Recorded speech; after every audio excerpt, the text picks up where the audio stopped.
Bon, j'ai ramené la clôture ici parce que vous voyez le sol ici, c'est de la terre. Là-bas, c'est encore plus de la terre parce que c'est bien à l'ombre le matin. Et moi, ce que je voudrais pour les poules de chair, c'est de l'herbe. Regardez, tout là, c'est de la terre maintenant. Ça commence à devenir de la bouillasse. En tout cas, c'est de la terre qui est pas trop moche. Mais voilà, ce que je veux pour les poules de chair, c'est surtout de l'herbe parce qu'il va falloir qu'elles en mangent un maximum. Je voudrais que ce soit herbeux au maximum. Pour ça, je vais installer la clôture, empêcher les poules de continuer à gratter le sol ici, empêcher les chiens de venir gratter aussi. Et je vais répandre du foin, puisqu'on le voit au potager, on met du foin et il y a l'herbe qui pousse, elle devient magnifique. Alors, ça nous fera une bonne herbe pour le printemps prochain, j'espère.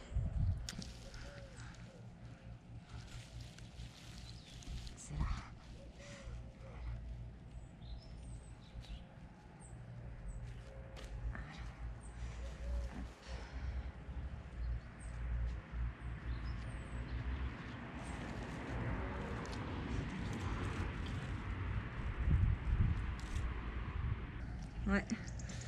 Autant c'est super pratique ces clôtures, autant ça peut être un calvaire dès que ça s'en mêle. Et là, je sais pas du tout comment j'ai fait mon coup, mais j'ai vraiment mis pas du tout comme il faut. Il va falloir que je démêle tout ça. Bon alors déjà, ces clôtures, ça fait 50 mètres. Hein. Donc quand on les porte et qu'on a 50 mètres à bout de bras, ça commence à peser très lourd. Alors dans ces cas-là, ce que je fais, c'est que je couche la clôture, je la mets au sol. Voilà. Là où je vais vouloir l'installer, je l'ai couchée, mise à peu près là où je vais la planter.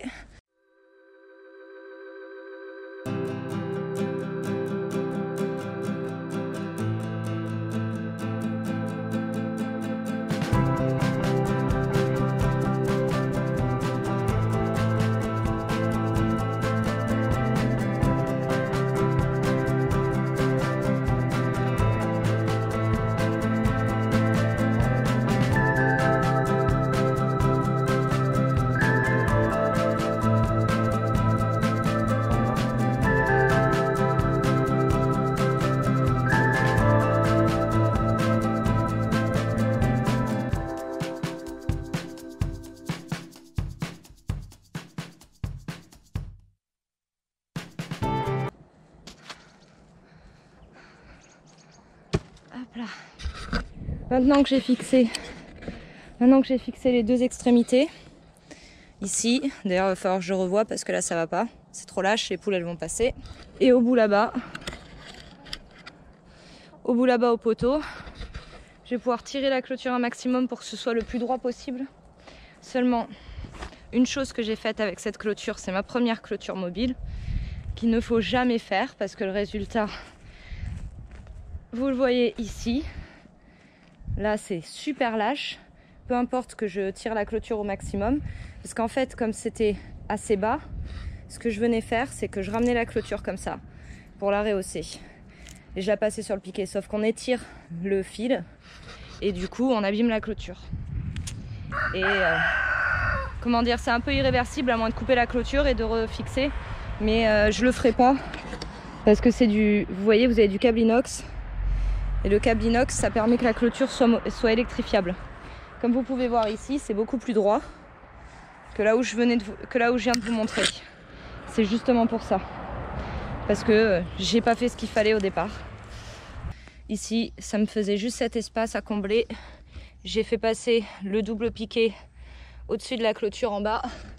Et en haut, je le mets là. Voilà.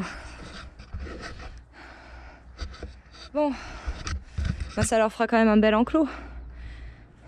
Les poules resteront là 2 mois, que c'est des races qui sont faites pour être élevées, qui sont pas faites pour être élevées tard. Donc elles resteront ici 2 mois. Et partout où on a de la terre, je vais mettre du foin. Et Monsieur Max, hein, Mr. Max, Maxwell, lui c'est sûr, il va venir ici. Il saute toutes les clôtures, lui, il n'y a pas de problème, donc il va certainement finir ici. Alors ce couteau il est génial, mais à aiguiser c'est vraiment une grosse misère. C'est Mora qui fait ça. Il est génial parce que la lame est en inox, donc vous pouvez le laisser tremper dans l'eau. Vous avez l'étui avec, il y a un petit trou au bout parce que c'est fait pour nager. Et l'avoir avec soi. Et le truc, le petit plus, c'est ça.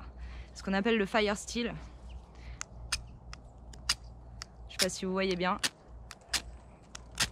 Ça sert à démarrer un feu en gros.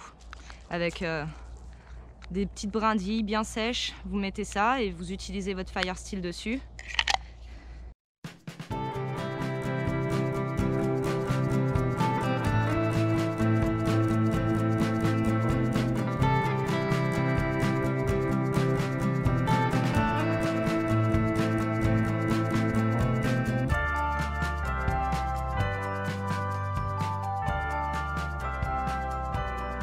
Alors déjà ce qu'on a avec ça, je ne vais pas en mettre trop, juste en mettre de quoi recouvrir légèrement pour que l'herbe trouve très vite la lumière.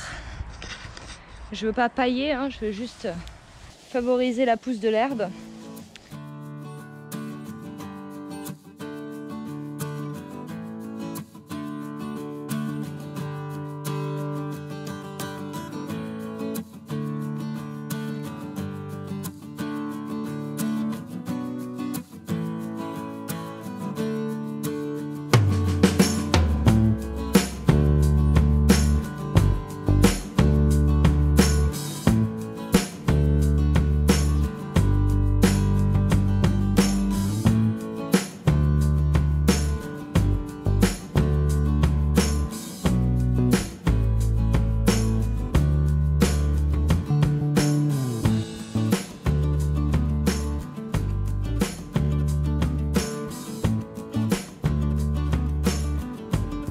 Ça m'a pris 1 heure, ça va, c'est raisonnable. Le gros désavantage du foin en potager, c'est que le foin est récolté une fois que c'est monté en graines, que les graines se sont formées, donc vous les retrouvez dans votre paillage et ensuite vous avez de l'herbe et plein de plantes qui poussent, souvent des herbes de prairies naturelles, donc qui poussent dans votre jardin.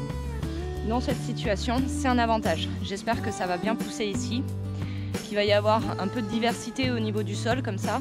En plus, ça va nourrir un peu le sol, là ça évitera qu'il gèle trop vite, ça le rendra plus vivant. De cette façon, mes poules de chair l'année prochaine vont être dans cet enclos, elles auront de la nourriture pour pousser toute leur vie et elles auront de l'herbe. Et une fois qu'elles seront parties, ou je remettrai une deuxième session de poules, c'est pas encore sûr, ou à ce moment-là je laisse la clôture, je répands des graines de pâturage, je vais choisir des graines de bonne qualité, assez diverses, avec du plantain, ce genre de choses qui sont pas mal pour les volailles.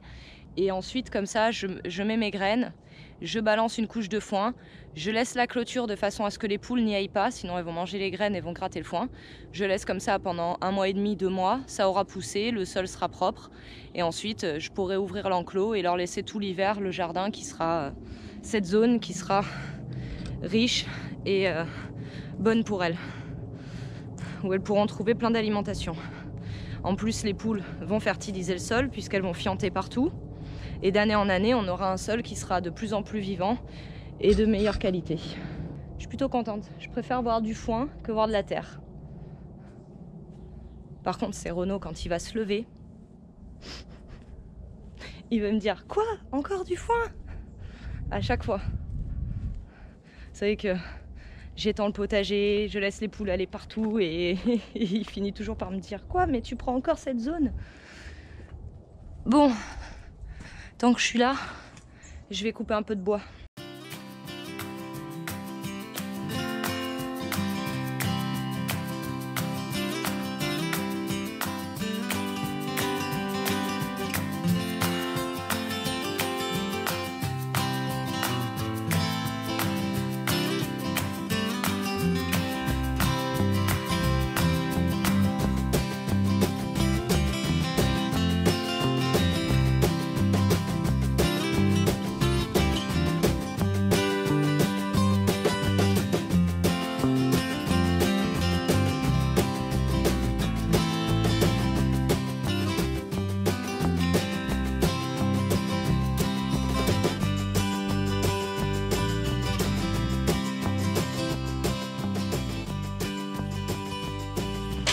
est dur. Maintenant il faut que je change le foin dans la maison des canards. Je leur change les draps en gros quoi. Tu viens Patou?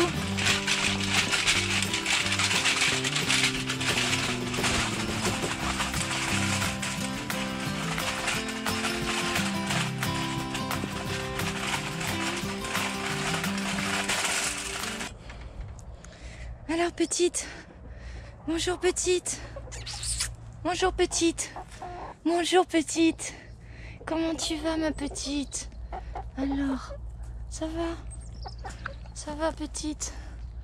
Non, non, oh t'es gentille toi, hein. Oh qu'est-ce qu'elle est gentille, j'en reviens pas. Patou, t'as vu elle est gentille petite hein? On va la garder. Ça va être ta copine, Patou. Alors, regardez ici comme les poules ont travaillé. Hein. C'était bien herbeux. Waouh. C'était bien herbeux et elles ont vraiment fait le job. Je leur donne à manger ici tous les matins.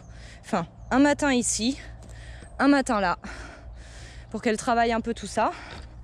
Et ça fonctionne. Et l'autre jour, j'ai voulu les faire entrer dans le potager parce que oui, comme...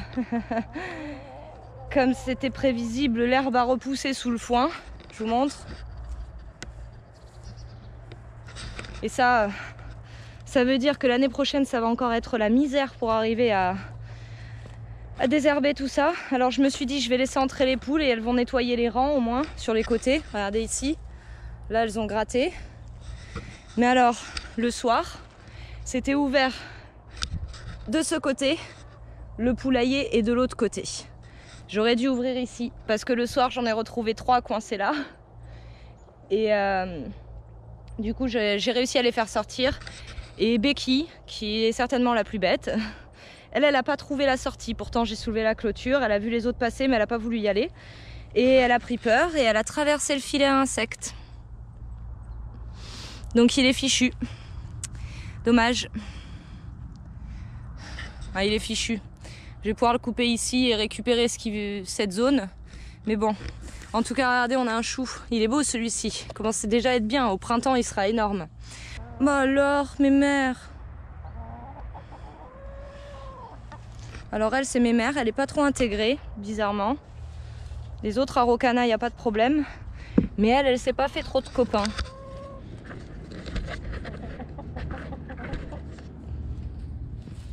Est-ce que je vais tomber sur un œuf ou pas? Oh. Ouais, je crois qu'il y a un œuf.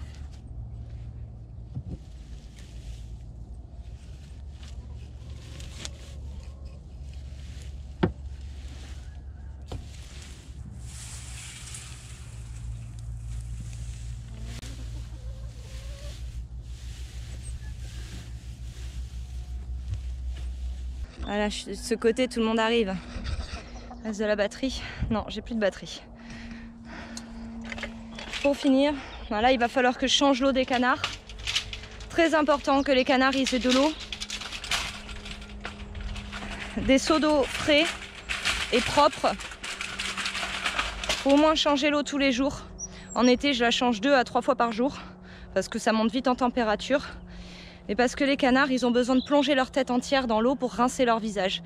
Et en fait, ça je le savais, mais ce que je savais pas, c'est qu'ils peuvent attraper une infection des yeux vu qu'ils mettent tout le temps le bec avec la tête dans la terre. Ben, ils peuvent choper une infection des yeux. Moi j'ai vu sur Facebook, il y a une dame qui s'est retrouvée avec son canard avec l'œil, c'était vraiment pas beau à voir. On n'a pas envie d'avoir ça chez un de nos canards. Hein. Donc il faut vraiment être vigilant. Ça c'est trop sale. Ouais, vous voyez toute cette boue là qui me laisse. Donc ça il faut le changer. Et il faut changer l'eau dans le seau là-bas aussi. Ils ont autour de la maison, là en hiver, ils ont 3 bacs d'eau, plus leur mare. Au pire des cas, ils peuvent quand même rincer leur tête dans leur mare. Et les canards boivent une très très grande quantité d'eau parce qu'ils vont rincer leur jabot. Ils ingèrent la nourriture. Waouh, vous avez vu ça? 2 jours. Ce seau il est là depuis 2 jours. Je l'ai pas changé hier, j'ai oublié. C'est blindé de boue. Donc les canards, oui, rincent leur nourriture. Ils vont ingérer de l'herbe ou des grains, peu importe. Et par la suite, ce qu'ils vont faire, c'est qu'ils vont tout de suite aller chercher un seau d'eau ou leur mare pour boire de l'eau et remplir leur jabot d'eau. C'est aussi pour ça que quand vous allez au bord d'un lac et que vous voyez des canards, faut pas leur jeter de mie de pain ou de pain, tout simplement, faut pas leur en donner. C'est pas bon pour eux. Déjà parce que le pain du boulanger souvent il contient du gluten vu qu'il n'est pas au levain. Et ensuite parce que ils vont manger tous ces bouts de pain que vous leur mettez sur l'eau et ensuite ils vont boire l'eau et ça va gonfler dans leur jabot et ça peut les tuer. C'est pour ça que très souvent on voit inscrit ne pas nourrir les canards. Et c'est pas juste pour faire joli.